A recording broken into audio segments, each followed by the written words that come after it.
90% तंत्र साधक ये 4 गलतियां करते हैं जिसकी वजह से उनकी तंत्र साधनाएं सिद्ध नहीं होती।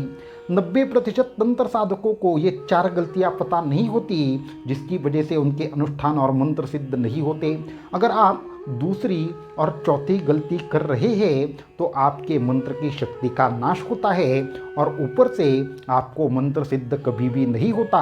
ये 4 में से कोई भी गलती अगर आप करेंगे तो उसके ऊपर उपाय क्या है ये भी इस वीडियो के लास्ट में हम बताने वाले हैं। इसलिए ये सब चीज़ें जानने के लिए और उपाय जानने के लिए इस वीडियो को एंड तक जरूर देखें ताकि आपके भी मंत्र सिद्ध हो जाए, आपके भी पुरस्चरण सिद्ध हो जाए और अनेक सालों से जो आप साधना कर रहे हैं उसमें त्रुटि कहाँ पर हो रही है ये आपको मालूम हो जाए।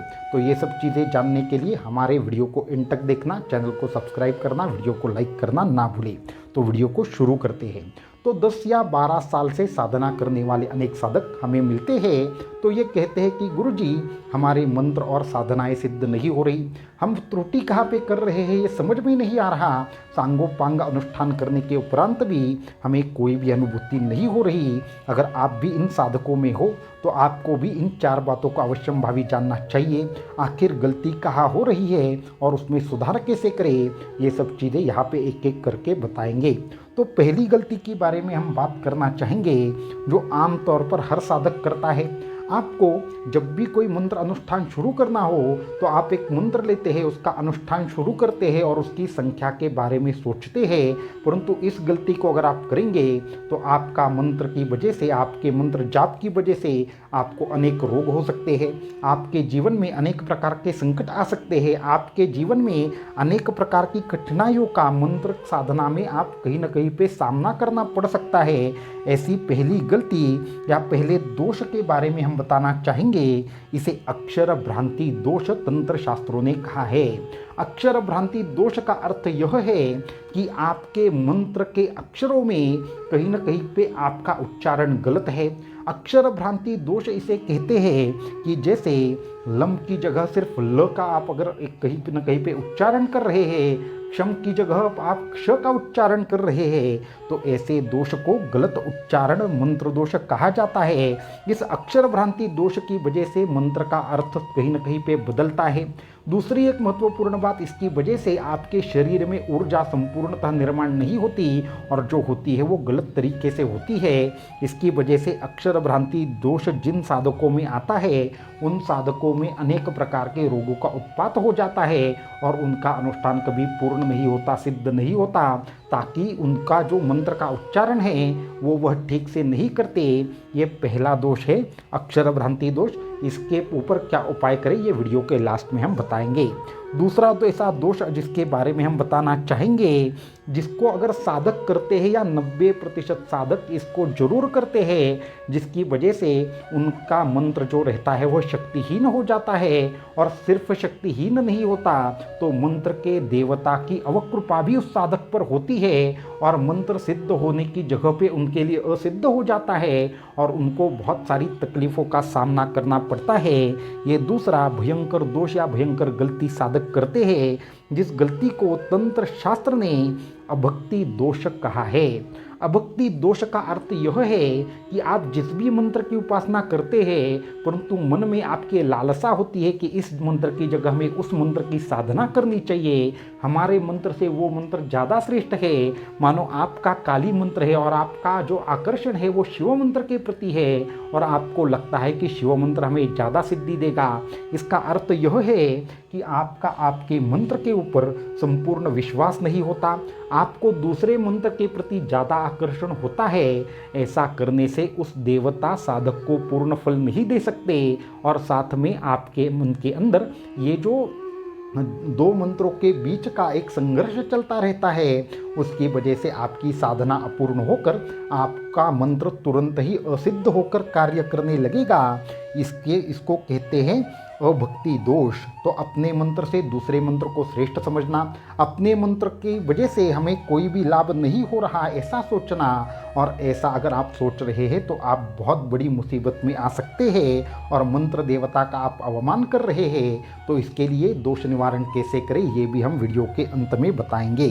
तीसरा एक दोष जिसके बारे में बहुत सारे साधकों को पता नहीं होता और जिसको अगर आप करेंगे तो कहीं न कहीं पे आपको एक प्रकार से मंत्र की शक्ति आपसे दूसरे में चली जाएगी और उसकी वजह से आपकी तपोहानि हो सकती है। आपका सभी प्रकार का अनुष्ठान तो आप कर रहे हैं परंतु उसका लाभ सामने वाले को होता है। इस दोष का नाम है मंत्र कथन दोष। तो मंत्र कथन दोष ये है कि ये मंत्र कथन दो प्रकार से है। एक तो अपने आजू बाजू के लोगों को आपका मंत्र आप इतनी ज़ोर ज़ोर से बोल रहे हैं कि सुनाई दे रहा है, तो हमारे तंत्र शास्त्रों ने कहा है कि षटकरण करते ही मंत्र का नाश होता है, अर्थात 3 लोगों में 3 व्यक्तियों में मंत्र जैसे ही सुना जाता है वैसे मंत्र कार्य करना बंद करता है। इस तरीके से आपको मंत्र कथन दोष लगता है। दूसरा, अपना मंत्र बहुत ज़्यादा सिद्ध है इसलिए मैं किस मंत्र की साधना कर रहा हूँ ये जब साधक बताते हैं तो उसमें भी एक प्रकार से मंत्र कथन दोष लगता है। और ये दोष और एक प्रकार से लगता है कि आप जब जागृत अवस्था में हैं फिर भी आप बता रहे हैं तो भी आपको यह दोष लगता है। परंतु कभी कभी सपने में भी देवता आकर आपसे पूछते हैं कि आप कौन से मंत्र की साधना कर रहे हैं, और अगर आप फिर भी बताने लगे कि हम किस मंत्र की साधना कर रहे हैं तो स्वप्न मंत्र कथन दोष आपको लगता है। इस तीसरे दोष की वजह से भी आपकी साधना सिद्ध नहीं होती, आपके मंत्र का फल विपरीत, जिस व्यक्ति को आप बताएंगे कि हम इस मंत्र की साधना कर रहे हैं आपकी शक्ति उस व्यक्ति में एक प्रकार से संचरित होकर आपके अनुष्ठान का तत्काल नाश होता है। इसलिए शास्त्रों ने अपनी साधना गुप्त रखने के लिए कहा है और जो मंत्र है वह कभी भी किसी के साथ गुरु को छोड़कर बताना नहीं है। ये अगर दोष आपके में है तो भी आपकी कभी भी साधना सिद्ध नहीं होगी।